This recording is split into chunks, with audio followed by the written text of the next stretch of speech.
অপরাধের ধরন বিবেচনায় চুরি বেশি মতিঝিলে, ছিনতাই বেশি হয় ডিএমপির তেজগাঁও বিভাগে।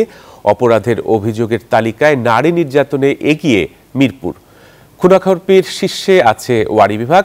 ঢাকা মহানগরীর ১৯ মাসের অপরাধ ধরন বিশ্লেষণে উঠে এসেছে এসব তথ্য। বিশ্লেষকরা বলছেন, এলাকা ভেদে অপরাধ হয় ভিন্ন ভিন্ন। আইনশৃঙ্খলা বাহিনীকে সেভাবেই ব্যবস্থা নেওয়ার তাগিদ বিশেষজ্ঞদের। বিস্তারিত মাসুদা লাবনীর প্রতিবেদনে। গত ১০ সেপ্টেম্বর রাজধানীর মোহাম্মদপুরে নবীনগর হাউজিংয়ে ছিনতাইকারী সন্দেহে গণপিটুনিতে ২ জনের মৃত্যু হয়। এর আগে ৬ সেপ্টেম্বর সকাল ১১টায় মোহাম্মদপুরের বসিলা এলাকার একটি সড়কের সিসিটিভির ফুটেজ। দিনে দুপুরে এভাবেই প্রকাশ্যে দেশীয় অস্ত্র দিয়ে করা হয় ছিনতাই।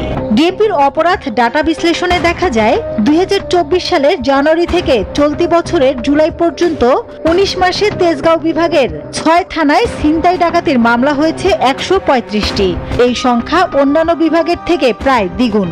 মতিঝিলের ৭ থানায় চুরির মামলা হয়েছে ৫৯৫টি, যা বাকি ৭ বিভাগের থেকে সবচেয়ে বেশি। আর নারী নির্যাতন সবচেয়ে বেশি মিরপুর বিভাগে। এমন ঘটনায় করা মামলার সংখ্যা ৩৬৩টি। অপহরণ মামলার শীর্ষে রয়েছে উত্তরা, মামলার সংখ্যা ৫৪টি। আর খুন সবচেয়ে বেশি ওয়ারীতে, ১৯ মাসে মামলা ১৯৯টি।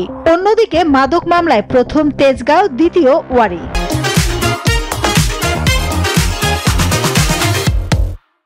বিশেষজ্ঞরা বলছেন, এলাকা ভেদে অপরাধের ধরন আলাদা।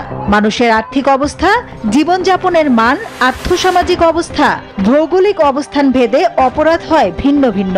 আইন শৃঙ্খলা বাহিনীকে সেভাবে ব্যবস্থা নেওয়ার তাগিদ বিশেষজ্ঞদের। যে সমস্ত এলাকাগুলোতে অপরাধ প্রবণতা অনেক বেশি, সেখানে পুলিশের বিশেষ অভিযান, প্রয়োজনে সেনাবাহিনীকে সম্পৃক্ত করে আরো চিরুনি অভিযানের মতো অভিযানগুলো পরিচালনা করা প্রয়োজন এবং অপরাধীদেরকে আইনের আওতায় আনা প্রয়োজন। পুলিশ বলছে, ভাসমান মানুষ যে এলাকায় বেশি থাকে সেই এলাকায় অপরাধ বেশি ঘটে।